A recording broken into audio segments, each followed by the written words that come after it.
Hello दोस्तों, आज के इस वीडियो में हम बात करेंगे कक्षा 7 एनसीईआरटी की जो हमारी बुक है सामाजिक की, उसके अध्याय 1 और 2 पर आधारित कुछ वस्तुनिष्ठ प्रश्नों के विषय में हम देख रहे हैं। दोस्तों, एनसीईआरटी की जो हमारी बुक्स है उनसे संबंधित अध्यायों में से जो भी प्रश्न बनते हैं जो हमारी परीक्षाओं की दृष्टि से महत्वपूर्ण होते हैं उनके विषय में। दोस्तों, आज जो हम बात करने जा रहे हैं, पहले हम अध्याय 1 से संबंधित प्रश्नों के विषय में बात करेंगे और फिर उसके बाद में दूसरे अध्याय से संबंधित प्रश्नों को भी इसी वीडियो में हम देखने वाले हैं। पहले हम बात करेंगे नंबर 1 अध्याय जो हमारा है 1000 वर्षों के दौरान हुए परिवर्तनों की पड़ताल के विषय में, जो हमारी कक्षा 7 का है और 7 की जो हमारी पुस्तक है उसका नाम है हमारे अतीत 2। तो देखते हैं आज का जो हमारा इसका पहला प्रश्न है वो है अल इद्रिसी। अल इद्रिसी जो हैं वो किस लिए जाने जाते हैं? ऑप्शन है हमारे पास में, इन्होंने भारत की खोज सबसे पहले की थी।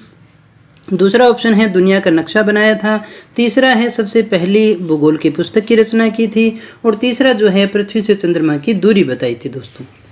दोस्तों किस लिए जाने जाते हैं अल इद्रिसी जो है इनका नाम? तो दोस्तों हमारा जो सही आंसर है वो है नंबर 2, इन्होंने दुनिया के कुछ हिस्से का नक्शा बनाने का प्रयास किया था। दोस्तों बात करते हैं अगले प्रश्न की। तो दूसरा जो हमारा प्रश्न है 13वीं सदी के जो फारसी इतिहासकार हैं मिनहाज ए सिराज ने भारत के लिए किस शब्द का प्रयोग किया था? ब्रह्मवर्त का किया था, आर्यवर्त का किया था, भारत का किया था या फिर हिंदुस्तान शब्द का प्रयोग किया था? दोस्तों क्या होगा सही आंसर? हमने बात की है मिनहाज ए सिराज जो एक इतिहासकार थे, उन्होंने भारत के लिए किस शब्द का प्रयोग किया था? तो दोस्तों हमारा जो सही आंसर है वो है नंबर 4, उन्होंने कौन से शब्द का प्रयोग किया था? हिंदुस्तान शब्द का प्रयोग किया था। बात करें अगले प्रश्न की। तो तीसरा जो हमारा प्रश्न है, हमें बताना है ऐसे स्थान का नाम जहां दस्तावेजों और पांडुलिपियों को संग्रहित किया जाता है, उसे हम क्या कहते हैं?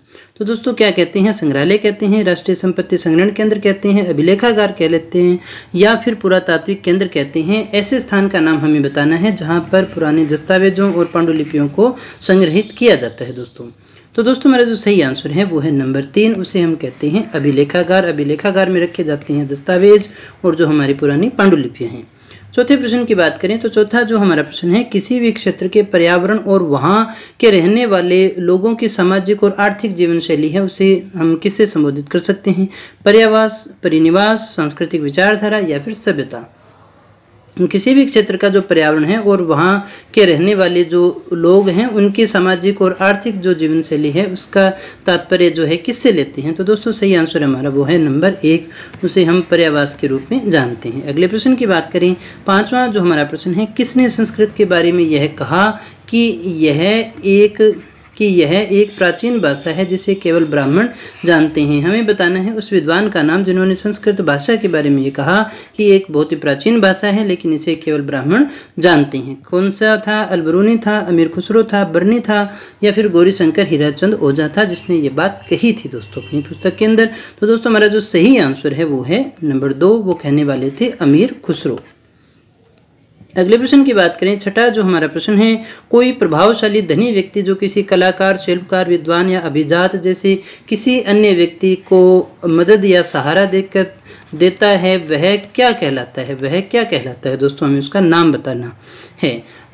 जो व्यक्ति किसी धनी व्यक्ति होगा जो किसी कलाकार, शिल्पकार, विद्वान या अभिजात किसी अन्य व्यक्ति को मदद या सहारा दे तो वो क्या कहलाता है? दोस्तों सामंत कहलाता है, पालक कहलाता है, संरक्षक कहलाता है या फिर कुटुंब कहलाता है?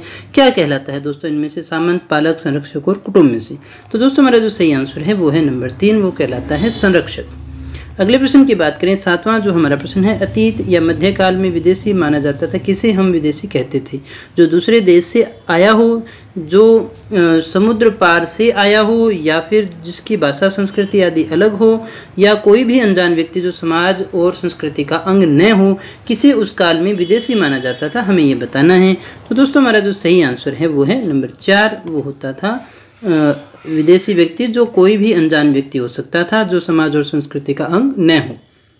आठवां जो हमारा प्रश्न है, हमें बताना है निम्न में से असत्य कथन कौन सा है? सन 700 के बाद के काल के संबंध में अभिलेख नहीं मिलते हैं। दूसरा है इस काल के दौरान मराठों ने अपने राजनीतिक महत्व की स्थापना की। कृषि केंद्रित बस्तियों के विस्तार के साथ कभी कभी वनवासी अपनी जमीन से उखाड़कर बाहर ले आए थे। और चौथा है हमारा सुल्तान गयासुद्दीन बलबन असम, मणिपुर, कश्मीर का शासक हुआ करता था। जो बलबन था वो असम, मणिपुर और कश्मीर का शासक हुआ करता था, हमें बताना है। तो इनमें से असत्य कथन कौन सा है वो बताना है। तो दोस्तों सही आंसर हमारा वो है नंबर 4। ये बात हमारी बिल्कुल गलत है, ये सही है, ये सही है और ये सही है दोस्तों। अगले प्रश्न की बात करें, 9वां जो हमारा प्रश्न है, सर्व क्षेत्रीय साम्राज्य से अभिप्राय है। सर्व क्षेत्रीय साम्राज्य किसे कहते हैं?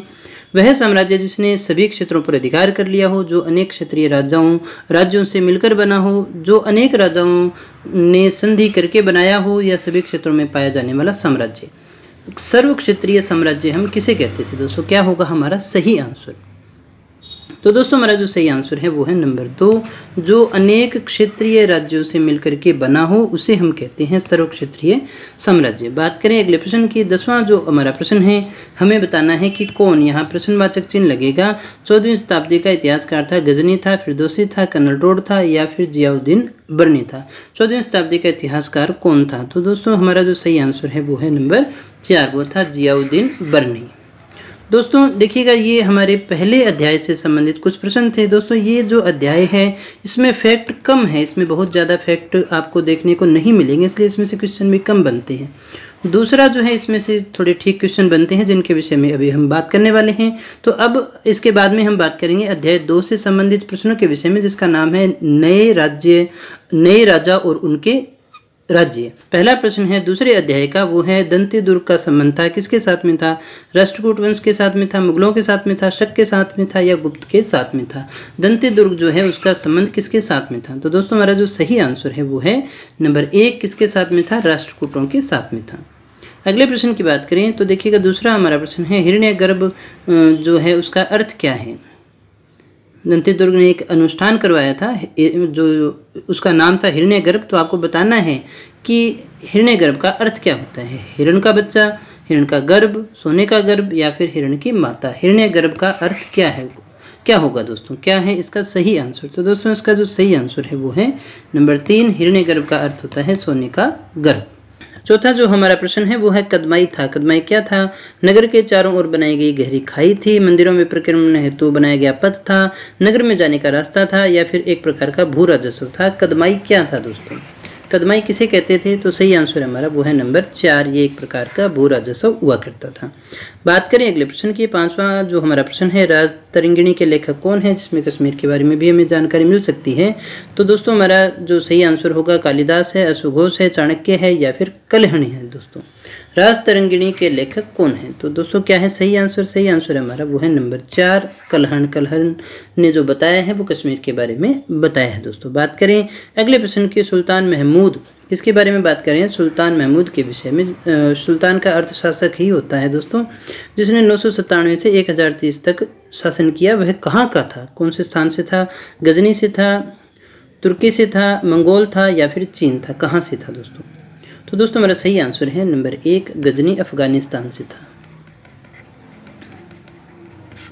अगले प्रश्न की बात करें, 7वां जो हमारा प्रश्न है, किताब उल हिंद जो है उसकी रचना किसने की थी? अमीर खुसरो ने की थी, अल-बेरूनी ने की थी, बर्नी ने की थी या फिर फिरदौस ने की थी? हमें बताना है किताब उल हिंद की रचना जो है वो किसके द्वारा की गई थी? क्या होगा दोस्तों हमारा सही आंसर?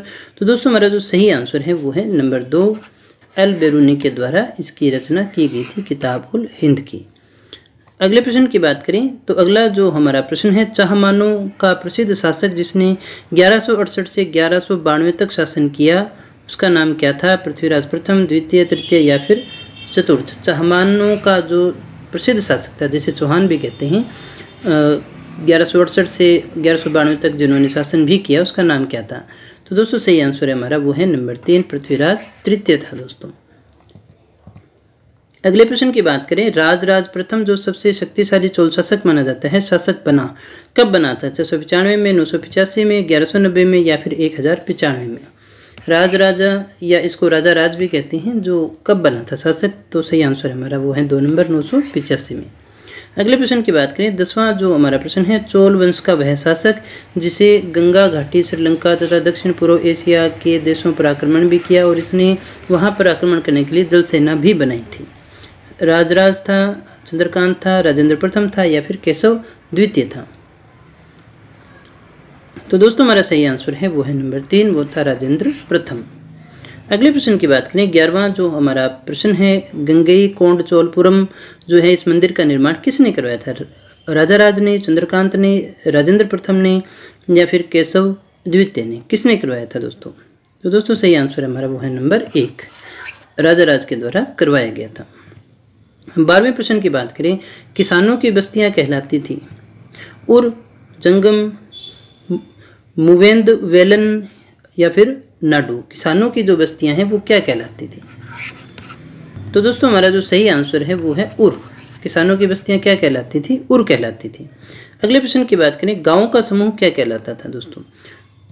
उर, जंगम, मुवेंदवेलन या फिर नाडू?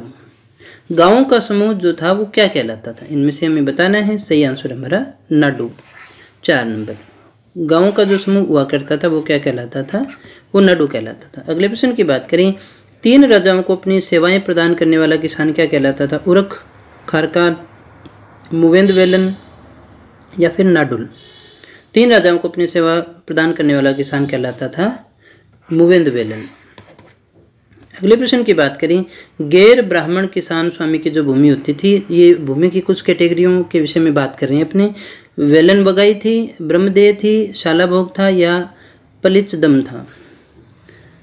गैर ब्राह्मणों किसान जो हुआ करते थे उनको जो भूमि थी वो कौन सी थी? तो दोस्तों सही आंसर हमारा वो है वेलन वगाई। अगला प्रश्न है हमारा, किसी विद्यालय के रख रखाव के लिए जो भूमि दी जाती थी उसे वेलन वगाई कहते थे, ब्रह्मदेह कहते थे, शालाभोग कहते थे या फिर पलिचदम कहते थे? तो दोस्तों सही आंसर हमारा वो है नंबर 3। यहीं से आप शाला से भी निकाल सकते थे आंसर, शालाभोग कहते थे। अगले प्रश्न की बात करें, 17वां जो हमारा प्रश्न है, मंदिर को उपहार में दी गई भूमि क्या कहलाती थी? देवदान या तिरुन मट्टुकनी, ब्रह्मदेव, शालाभोग या फिर पल्लिचदम? मंदिर को उपहार में दी गई भूमि क्या कहलाती थी दोस्तों? सही आंसर हमारा वो है नंबर 1, देवदान या तिरुनमट्टिकनी कहलाता था। अगले प्रश्न की बात करें तो देखिएगा 18वां जो हमारा प्रश्न है, जैन संस्थानों को दान में दी जाने वाली भूमि थी देवदान, ब्रह्मदेव, शालाभोग या फिर पलिचदम? तो दोस्तों हमारा जो सही आंसर है वो है नंबर 4, पलिचदम। अगले प्रश्न की बात करें, 19वां जो हमारा प्रश्न है, ब्राह्मणों को जो दान में दी जाती थी भूमि उसे कहते थे देवदान, ब्रह्मदेव, शालाभोग या फिर पलिचदम? ब्राह्मण को दी जाने वाली भूमि क्या कहलाती थी दोस्तों? तो वो कहलाती थी ब्रह्मदेव। अगले प्रश्न की बात करें दोस्तों, 20वां जो हमारा प्रश्न है, एक ऐसा समूह जिसे ब्राह्मण और वेलाल प्रतिष्ठित समाज के बाहर मानते थे उसे क्या कहते थे? मलाया, पुलाया, चिलाया या फिर कुलाया? क्या कहा गया? तो दोस्तों सही आंसर था हमारा वो था नंबर 2, पुलाया। अगले प्रश्न की बात करें दोस्तों, 21वां जो हमारा प्रश्न है, असुमेलित हमें बताना है। गुर्जर प्रतिहार राजस्थान में थे, राष्ट्रकूट पश्चिमी दक्कन में हुआ करते थे, पाल उत्तरी भारत में थे और चोल जो है वो तमिलनाडु में थे। तो दोस्तों क्या होगा इसका सही आंसर? इसका जो सही आंसर है वो है नंबर 3, पाल उत्तरी भारत में नहीं थे दोस्तों, पाल थे बंगाल में। अगले प्रश्न की बात करें, त्रिपक्षीय जो संघर्ष हुआ उसमें कौन सा शामिल नहीं था?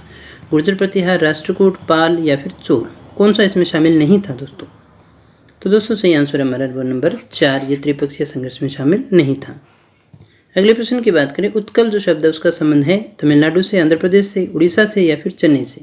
उत्कल से किसका संबंध है दोस्तों? तो सही आंसर हमारा वो है नंबर 3, उड़ीसा से।